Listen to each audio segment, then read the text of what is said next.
I've been meaning to talk about Steel Ball Run ever since I read it last year. It is by far my favorite part so far. The setup, the story, the characters, everything was amazing. And it was also evident that Araki had more freedom because JoJo moved from weekly shonen to a monthly seinen manga, giving Araki more time and leeway to write more tasty shit for us. Now, like my last JoJo video, I'm gonna split this up into different sections as well. So let's start this review by talking about the story.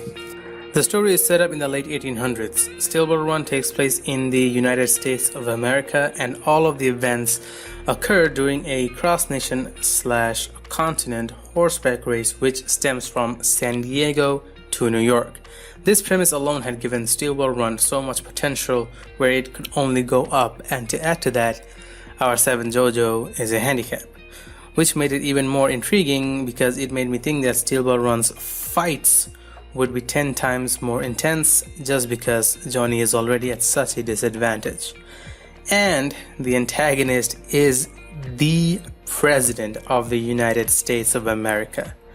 Just let that sink in.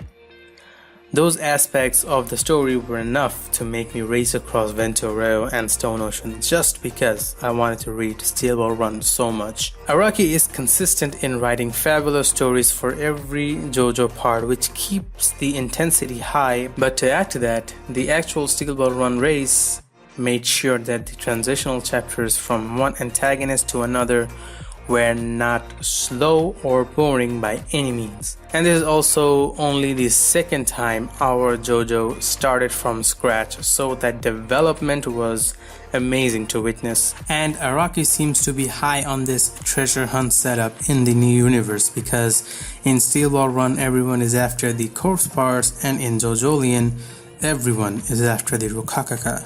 So this creates a free-for-all dynamic which is very fun to read.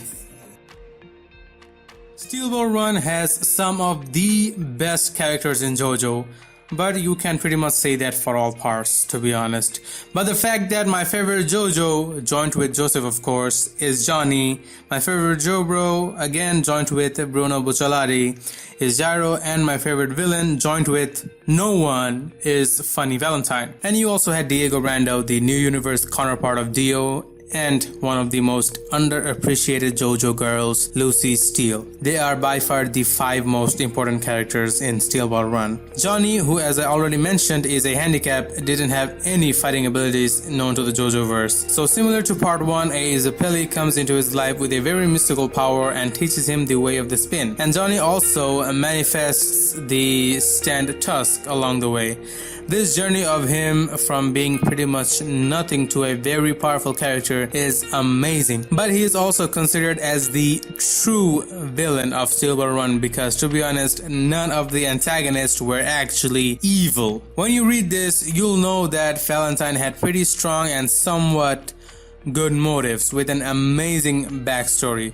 Speaking of backstories, almost every character prominently featured in Steel Ball Run has some sort of backstory or motivation where they actually feel like people, like actual separate characters and not mindless and brainwashed minions. Johnny and Valentine have perhaps 2 of my most favorite and powerful stands in JoJo. They are absolutely amazing, and I love the fact that pretty much all of us can agree that we had our hand stuck in a blender when the D4C arc started.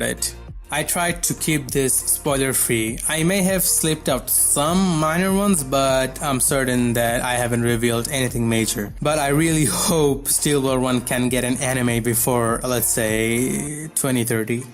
So that more people can appreciate and experience its greatness. And that was my review of JoJo's Bizarre Adventure Steel Ball Run. Until next time, adios.